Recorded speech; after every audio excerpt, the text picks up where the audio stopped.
Hey, good afternoon, guys. Hope everyone had a great weekend. I wanted to get started on the scan before the Super Bowl. If you guys are watching, I hope you guys enjoy. I'll probably be watching it as well. We could probably just, talk in the chat and stuff like that, talk some football if you guys want, so I'll be around. But yeah, just wanted to get this out there. Should be a short scan, probably like three charts that are primary focuses, and I have a couple other ones that I wanted to sprinkle in. NVIDIA is obviously the first and kind of the most important one here in terms of positioning. Really, I think this is distribution. I've already kind of covered this a lot recently, but more so about candles and kind of why I like the short off of this spot here. As you guys know, the deep sea candle is here, so this is kind of like obviously a big gap, but an important spot for bears to hold not only from here, but from a historical standpoint of this previous distribution low spot, right? I just highlighted this entire zone. This was the distribution low, and now these orders have likely flipped to sell side asks, right? And we're now moving into that, and that should be kind of viewed as supply.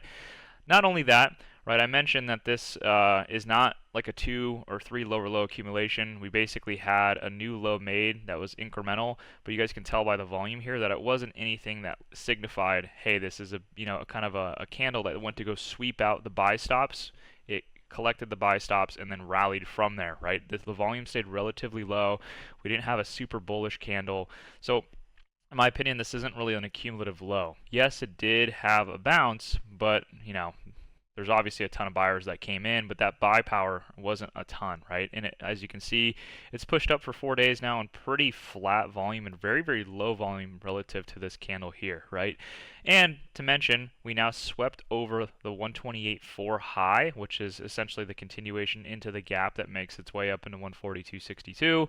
And we printed one of the lower volume, and this, in my opinion, is a hanging man candle, right? So all we're really looking for or for buyers to mistake this candle for like a hammer and a potential continuation higher. And this once again breaks back under 128.4, retest 128.4 from the downside, right? This can't get back over is kind of the goal what we're looking for. And then it continues to get underneath 124.8. What's the significance of 124.8? This is where the gap actually started, right? So remember, this is where the gap truly is, and this is the candle high for that.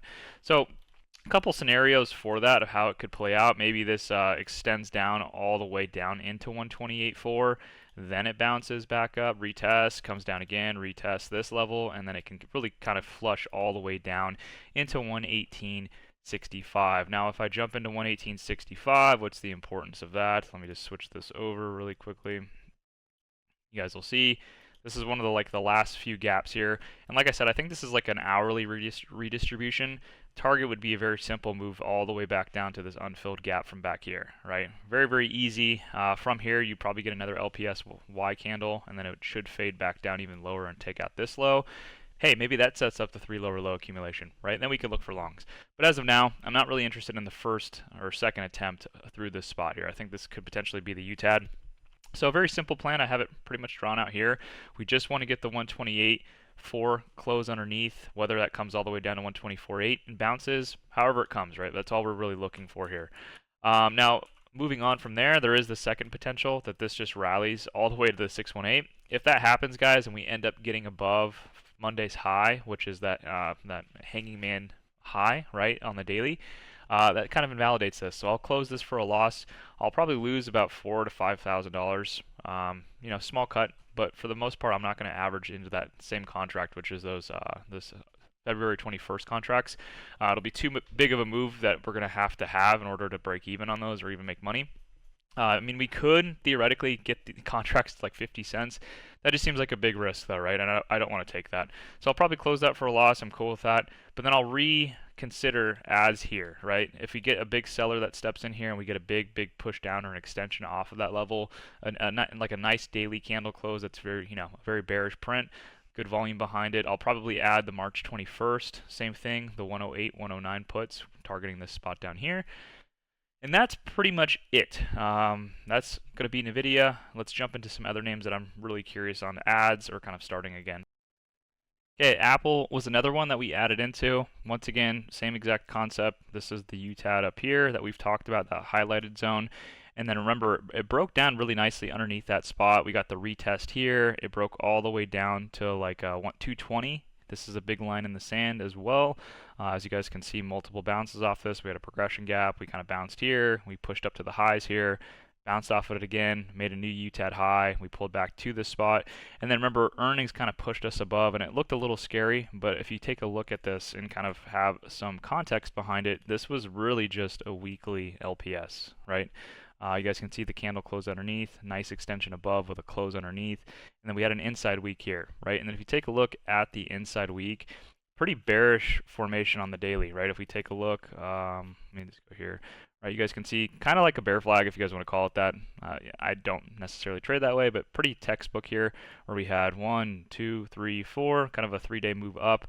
Really couldn't break into the gap as we would have seen, like to have seen for like an actual daily retest now of 235.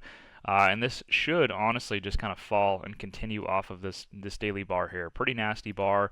We just want to see it break underneath this low at 225. And I think this has really nice room maybe to break under, retest that daily low, or the sequence of this daily kind of lows that we have, and then make its way either down into 220. I expect another bounce off 220, maybe another lower high, and then really kind of break down underneath that support into 216, right? And then like I've said for multiple months now, this area is pretty barren in terms of kind of like any volume being built out or any relative bids. Pretty easy area I think we can melt down through. Dare I say like a capitulation could happen in this range? It remains to be seen, but I definitely like the odds of it kind of just flushing through this gap and then kind of just continuing to trend underneath, right? Kind of breaking down, retesting that spot. Maybe it consolidates here, but then looking for a bigger move down into 198.23, right? So if we kind of tie all those levels together, let me just re-zoom this out. Pretty simple, right? Like, the whole reason I think it's going to come to 198 is this is the old high. We really only retested that old high one time. As I've said before, this area really has a ton of imbalance because of the candles that have really been built throughout this and lack of bids, right? Like, we didn't really see much price action that did something like this, right? This general area here, this is what I consider for a level to be really bid out, and there's a lot of orders here that can really catch price and stop it from bouncing, or stop it from selling further. Hasn't developed anything like that, right? This is a very barren area. So hopefully this continues to work. Pretty much just holding this, and I just wanted to update this really quickly, but this still looks like a really clean distribution schematic, just a little bit different in terms of the time frame in this earnings candle. Sorry, I had to sneeze. Might have shaken some people out, but that's the whole reason I wanted to take the January 2026 contracts, continually to add on these lower high pops, right? So I'm really just kind of saving this for maybe like the gap down here. If it bounces, right, like I said, whatever it ends up giving us, just another lower high to short, and then maybe if we get a breakdown underneath 216, we retest that, can add it into it again, right? So this is really a position that I'm comfortable building out on daily sequences or just daily structure. It's kind of the best way to go about this, in my opinion. Plenty of time on these contracts. I think I'm up like 10% now, so I could still have a pretty comfortable, like, I guess, entry to add against, right, without affecting it too much. I really wouldn't add into this again if I'm like plus 50, 60%. My average is so nice. I'd probably just roll contracts and take shorter dated stuff rather than January 2026. Maybe I'll take like November of 2025. You guys get the picture. But this is a really nice structure, and I think this will play out. Okay, and then SPY, you guys already know, probably my second biggest short here behind NVIDIA. I added it into this actually on Friday's close, and it's a very straightforward chart. I know that the grind up was probably like, dude, what the hell? It is what it is, right? It's still structure that we have to always consider, right? We had a high here, a lower high here, and I really wasn't going to stop out of this until this pushed up and it either broke above here, or you could have been a little more flexible and then risked up here, right? Which is kind of like the two highs, one being a lower high obviously, but it doesn't invalidate till we're back above that, right? Because it still had this lower high kind of trend line that we could have used. Like I said, it was pretty simple. It was just above this for me, 610 flat.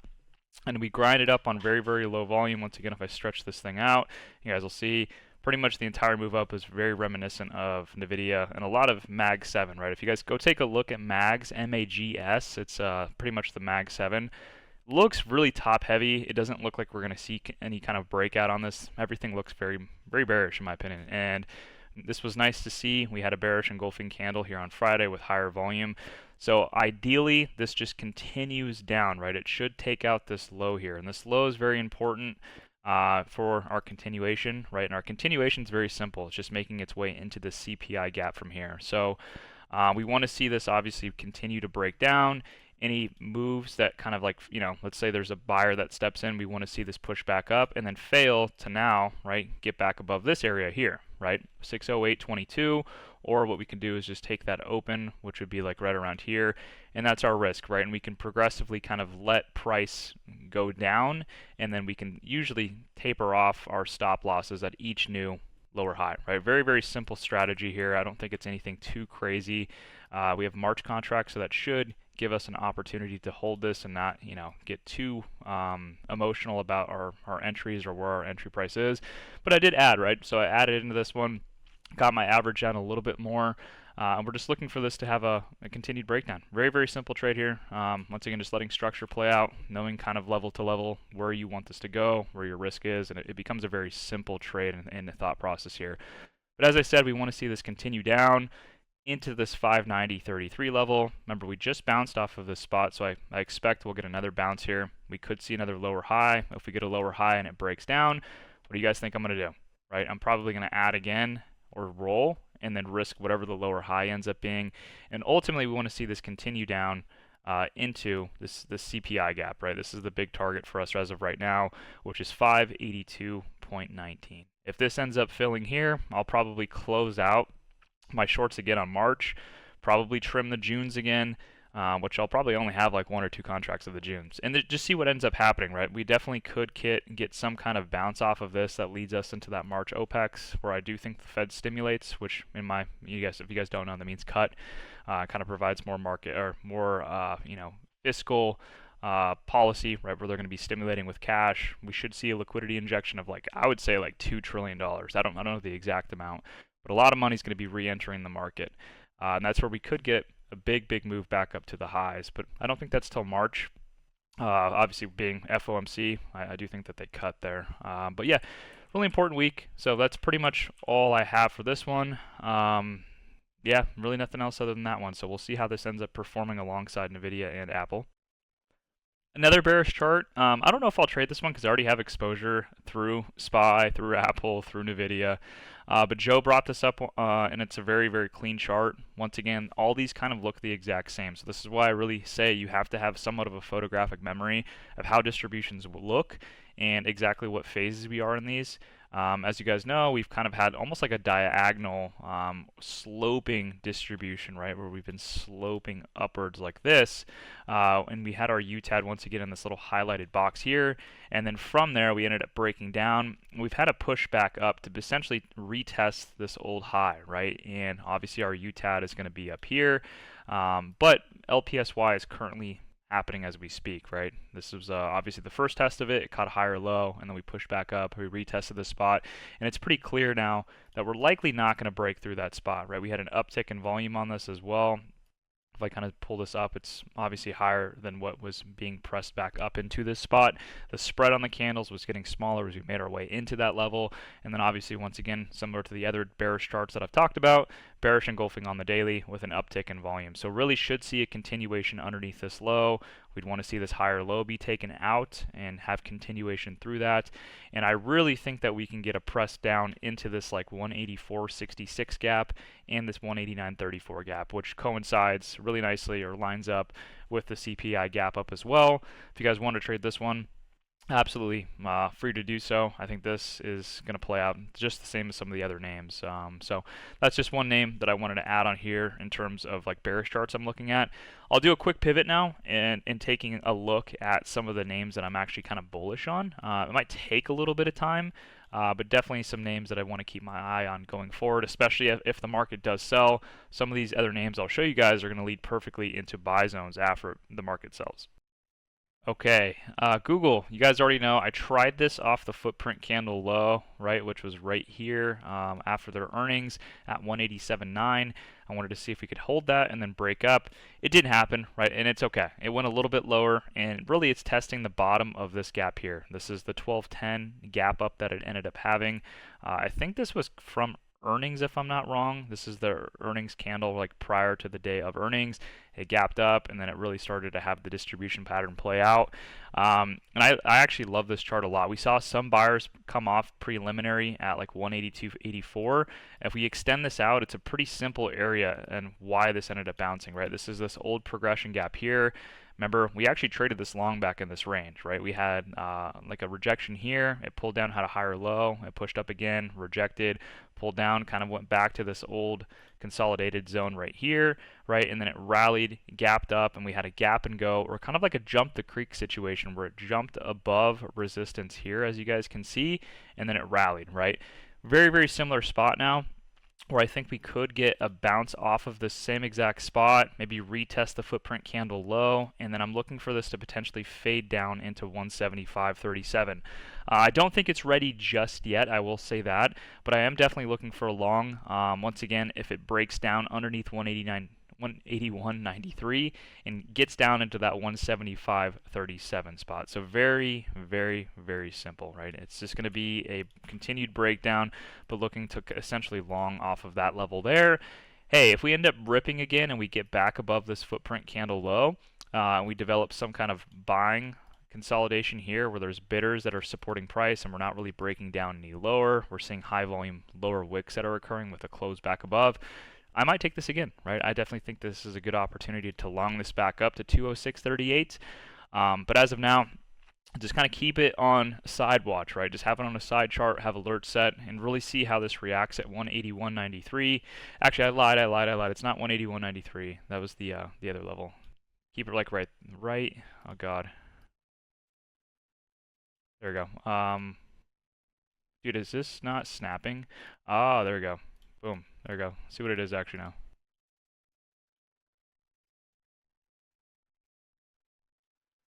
The actual level is 182.85. So correct me if I'm wrong. I'm not going to redo the video, but yeah, it's 182.85. Have an alert set there. Have an alert also set at the footprint candle low at 187.9.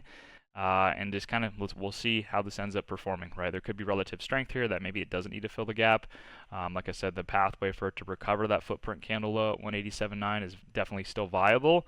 But yeah, I would prefer a move all the way down into 175.37 and then being able to start a position off of this spot here, right? So very, very simple chart here. Once again, I don't use this for a lot of my positioning, but Pelosi's definitely in this one, guys. And a lot of Pelosi charts kind of see the same thing. Tema's a little bit different, but a lot of the names usually see a sell-off right after. Does she average down or not? I think she averaged down on PanW one time. But for the most part, these names sell initially, right? Especially after a lot of people try to follow or tag those trades, and then we see the price usually recover after that. Once these names see a big sell-off, I'm sure a lot of these stop losses are rated as a result. There's that extra liquidity that's provided, and then it has a rally back up toward its gap fill. So definitely keep Google on watch. It's one of my top ones for kind of like an accumulation or a footprint candle near one of these levels to really start, and I'll definitely build a position in this one. Okay, and I'm really glad I've been very patient with this one. It's been kind of hard seeing people act like they time bottom, and then it just ends up becoming. And hopefully you guys have been paying attention to this one, right? These are all just been lower highs, right? Lower highs, lower highs, lower highs. Obviously, we caught a little bit of the bounce here on 2-4. What about 30%? I traded one week DTEs. But for the most part, this name has just been continually fading lower, and I don't think it's going to stop, right? I definitely think that it's going to come back into this consolidated zone here. You have to think, Tesla really just had a lot of complete catalysts that launched this higher, right? And a lot of this, I think, was kind of priced in from way back here. We saw a lot of basing, a lot of accumulation in the prior zones. We've already talked about this from early last year, mid last year, and I think they've had a lot of fuel to kind of get this rally up. Now, it's going to pull back into a lot of these imbalances, so really I'm going to be watching as it breaks underneath this old high, and really it's not like a significant high. This is that 358.64. I do expect us to break underneath this, but it's a curious area because we do have two gaps here, one at 345.16 and one a little bit lower at 320. So I'm going to be initially looking to buy in this zone here, right? This is also like I said, not the most perfect zone. This is somewhat of a consolidated area, as you guys can see, but still not a ton built here. So I'm just gonna likely start starters here or start shares again. If you guys don't know, I do have shares back from like 165, so I have some pretty good cost basis that I'm willing to jeopardize a little bit by averaging up. But I'll probably start shares in this general area. But really, the one I'm licking my chops for is if it can kind of pull down into these spots and it still shows continued weakness. I expect it to pull down to this 300 line, right? Those 220, I'm sorry, yeah, 299.29. What's that level? That's this old high back here, right? And if we want to even flex it around a little bit more, we could really just kind of look for like 286. This is that candle's open right here. If we take a look at how that would look on the daily, right, it kind of lines almost nicely into this the opening print from the election gap, right? The election gap is going to be very, very big for buyers to hold. I don't think they want this necessarily to fill, because if the election gap gets filled, this gap down here is likely going to get filled, which is from its earnings. Tesla could get pretty ugly. So there's a little bit of like a range where we absolutely need it to hold. Like I said, 345 to 320. I'll probably average up into some shares. If it continues to sell down again, really going to look to start to go long off of this general area here, right? Like 286 to 300, right? And I'll probably start to add shares again. And I'm going to hold this for my long-term port. I know a couple people have been asking me about, like, what do I hold in my long-term port? What do I look for? This is going to be one of those names that I'm definitely going to throw in the Roth, and then maybe grab some leaps on these as well. Got to be careful though, because it's not picture perfect. As I've said, this area is speculative, and this is the area I'd probably go heavier in. So it's kind of one of those situations where I'll build the position out. I'll add some in one spot, and then wait for a majority of my adds down here, and then really risk, I would say, the election gap at 251 via shares. So one of the bigger names that I'm going to be watching for a share position, and I just wanted to share it with you guys. Last but not least, MU. I do think that this comes down, guys. So it's fine. Remember, we talked about this. We wanted to get a lot of our ads off this 81.5 level, and you guys can clearly see it's been rejecting this 95.77. This is this old floor from back here, right? It rejected it again here, and it rejected it again here. Not higher volume, right? But a lot of the other semis did give us higher volume. SMH looks a little bearish as well. So I do think semis are going to break down. Once again, we should see a continuation underneath this Friday bar and likely break this 89.87 gap where we kind of develop some support here. And I can see this really being the flush, and maybe we get a retest, I don't know. But seeing that this would be the flush to get us down into 81.5. And then from here, right, like I said, I'm going to add a lot of my shares again in this spot here. And then I'll probably add, I don't know if I would add into the Junes. I might. I'll probably add into the Junes, but I'll probably add some further dated exposure on these as well. Once again, right, I think the smart move to do if I'm going to roll would be to target here. So 105 calls for maybe June or maybe a little bit further out. And then obviously still targeting up here with my shares and whatever I have or whatever I add into. So yeah, 127, 105 are probably going to be the targets once we hit 81.5. Yeah, but I definitely think that this name still needs to stay on watch. And it's kind of playing out perfectly to get that 81.5 gap fill. And if we can get that, we'll have some of the tightest risk possible. We can really go super heavy on these. And yeah, this is one I'm very, very excited for from a duality standpoint, right? Being able to add options, being able to add shares. Tesla, primarily just going to be shares. This one, I think we can double whammy that and kind of hold that into earnings and see what happens from earnings. I don't think, from earnings we'll have a move down necessarily. This name has really, really been built out. And yeah, I like the odds on this one a ton. So that's going to be it, guys, for the scan. If you guys have any questions, as always, feel free to shoot me a DM or ask me in chat or whatever. Don't be afraid to ask me questions. Don't feel like you're stupid if you don't know certain things. I'm very open and doing my best to make sure you guys have an understanding of what I see, but also your own trading journey. I think that's important as well, and being able to identify not only schematics, but just having a good risk to reward sense, right? I always talk about that, like knowing when the pricing doesn't favor the buyer and knowing when to sit out. Patience is such a big thing. And when in doubt, man, shares are the way to go. They really are. Less risk. You don't have to, like AMD, for example. I'm down like 11% on them, and I'm only down like $2,000 on it. It's barely anything, and I have a lot of shares. And you can really be flexible with shares, especially if you have an upside target as lucrative as this or AMD's target. Tesla's target would be, I don't even know what that can go to. I think that can go like 800 plus over the next 5 years, but yeah, really, really just play it smart. And I'm really excited, man. Just kind of keep in mind, I do think this is not necessarily a bear market, but you got to take advantage of the fact that we know that things are going to pull down, and then having buy levels in mind of what names you want to have exposure to is so, so important. And those three, like I said, Tesla, MU, and what's the other one? Google are probably the three that I'm looking to long once these things kind of find a bottom. So that's going to be it for the weekend. Hope you guys enjoy. Be safe. Enjoy the game. If you guys drink and drive, don't do anything stupid. If you guys need an Uber money or whatever the case may be, shoot me a message. I'm always willing to help out. But you guys should be responsible adults. Just be smart, have fun, and I'll see you guys on Monday.